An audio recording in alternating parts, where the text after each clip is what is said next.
जय हिंद दोस्तों, आपको पिछले वीडियो में क्लास 10th पहली चैप्टर गणित का वास्तविक संख्या में पहला क्वेश्चन का मौसम यूक्लिड विभाजन एल्गोरिथम से निकालना सिखाए थे। आज चलिए दूसरा क्वेश्चन है, उसका उदाहरण बनाएंगे और उदाहरण के साथ साथ आप उस क्वेश्चन को भी बना सकते हैं जो प्रश्नावली में दिया गया है। तो चलिए सबसे पहले उदाहरण को जानिए। कह रहा है क्वेश्चन हमारा कि दर्शाइए कि प्रत्येक धनात्मक विषम पूर्णांक 4q+1 या 4q+3 के रूप का होता है, हमको दर्शाना है। चलिए तो दर्शाते कैसे, आज स्टेप बाय स्टेप आप बारीकी से सीखिए। सबसे पहले हम क्या करेंगे, हम मान लेंगे धनात्मक विषम पूर्णांक, क्योंकि धनात्मक विषम पूर्णांक दिया गया नहीं है, हम अपना मन से मानेंगे धनात्मक विषम पूर्णांक।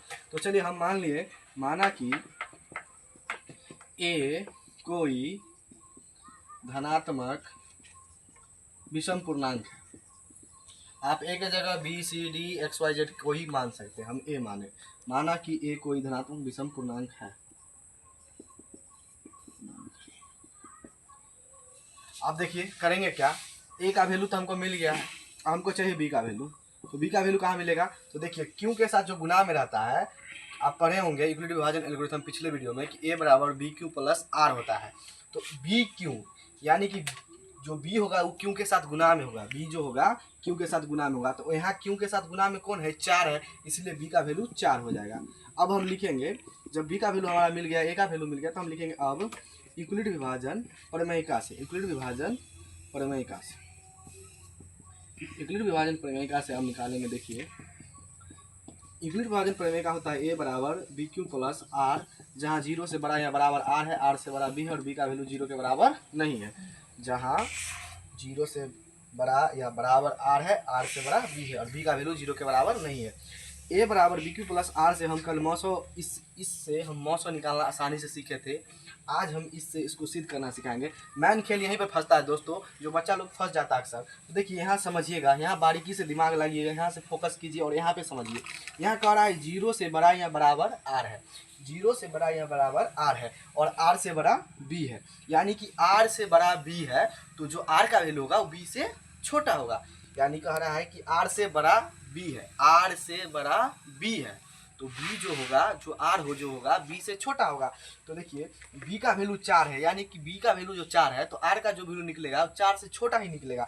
तो हम लिखेंगे आर के संभावित मान, आर के संभावित मान। तो देखिए आर के संभावित मान कौन कौन हो सकते हैं, तो 4 से छोटा हो सकता है। यहाँ कह रहा है कि 0 से बड़ा आर है, आर से बड़ा बी है, यानी आर बी से छोटा होगा। तो बी है 4, तो आर का जो वैल्यू निकलेगा वो निकलेगा 0 1 2 3, 4 से छोटा निकलेगा।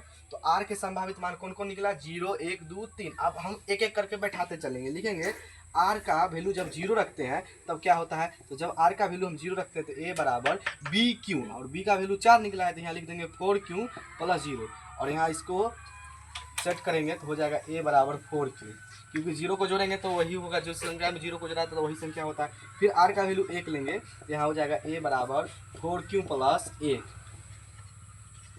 तो यहाँ हो जाएगा 4q + 1। फिर आर का वैल्यू 2 लेंगे तो यहाँ हो जाएगा ए बराबर 4q + 2, फिर यहाँ हो जाएगा 4q + 2।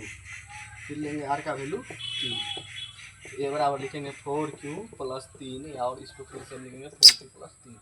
अब इसमें हमको कह रहा है धनात्मक विषम पूर्णांक कि कोई कोई प्रश्न में आपको सम भी बोलेगा, सम पूर्णांक भी बोलेगा। तो सम कौन कौन हो सकता है, तो 0 वाला भी सम होता है, और 2 4 6 जितना, यानी कि ऑड इवन आप पढ़े होंगे, जिसमें 2 से पूरा पूरा भाग लग जाए वो इवन है, जिसमें 2 से पूरा पूरा भाग नहीं लगे वो ऑड है। तो यानी सम विषम, तो आप समझते होंगे सम विषम क्या है। इसमें हमको विषम बोला है, यानी कि 1 हो जाएगा और 3 हो जाएगा, जिसके लास्ट में 1 है और 3 है, तो ये विषम हो जाएगा। इस तरह से लिख देंगे, हाँ 4q + 1 या 4q + 3 धनात्मक विषम पूर्णांक के रूप का होता है, धनात्मक विषम पूर्णांक के